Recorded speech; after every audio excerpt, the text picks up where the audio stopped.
Sabi ng mga expert, kinabahan daw ang 7-Eleven sa bilis ng pagdami ng Alfamart sa Pilipinas. Paano ba naman kasi akala nila nung una, maliit lang na grocery ito. Pero ngayon, halos bawat kanto may Alfamart na. Kaya naman mapapatanong ka talaga, sino nga bang may-ari nito? At paano ito nagsimula? Siyempre, magkano ang kinikita ng Alfamart ngayon?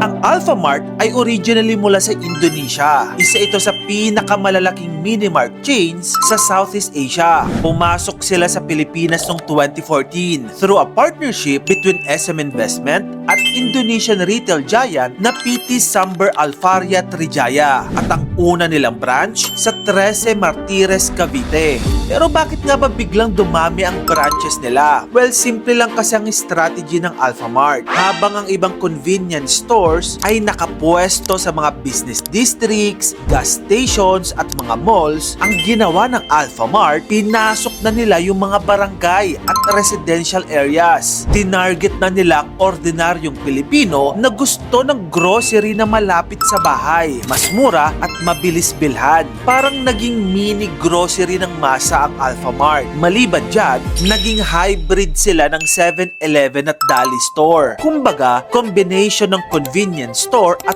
grocery store. 2-in-1 na. Ang tanong, magkano ang kinikita ng Alfamart? Well, ito yung nakakabaliw na part. According sa reports, noong 2023, ang Alfamart Philippines ay kumita ng around 28.4 billion pesos in sales with around 9% growth. Opo, bilyon. Sa pagbebenta ng chichirya, frozen goods, shampoo, dilata, yelo at bigas. According din sa SM reports, by the end of 2024, may around 2,100 to 2,400 stores na sila sa Pilipinas. At plano pa nilang dagdagan yan ng 200 plus stores more. Pero bakit nga ba pumatok ang Alfamart? Well, kasi sa Pilipinas, ayaw ng tao sa malayong grocery store. Tapos mahal pa yung bilihin. And then matatraffic ka pa pag pumunta doon, di ba? Yung Alfamart, nasa tabi na lang ng bahay mo. May frozen meat, gulay, toiletries, snacks, medicines, at minsan,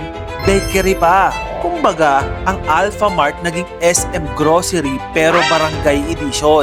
Ang isa pang mahalagang tanong, ano ang nangyari sa Alfamart? Noong nagka-pandemic, nalugi ba sila? Well, honestly, mas lalo silang lumakas after the pandemic kasi doon nasanay ang mga tao sa nearby shopping, quick grocery runs at convenience store. At habang lumalaki ang population sa Cavite, Laguna, Bulacan, Rizal at Batangas, lalong lumalawak din ang Alfamart Empire. Aminin mo doon sa lugar ninyo, marami-rami na rin ang Alfamart. Kaya next time na may makita kang Alfamart sa kanto, isipin mo, hindi lang yan simpleng tindahan. Isa yan sa pinakamabilis na lumaking retail empire sa Pilipinas. At habang dati sari-sari store lang ang hari ng barangay, ngayon may kalaban na silang kulay yellow at blue, ang Alfamart. Kung gusto mo pa na mag-ito pang klaseng contents, dito lang yan sa channel ko kaya follow ka na. Subscribe ka na rin sa aking YouTube channel. Yun lang, maraming salamat sa panonood mga kamagkano.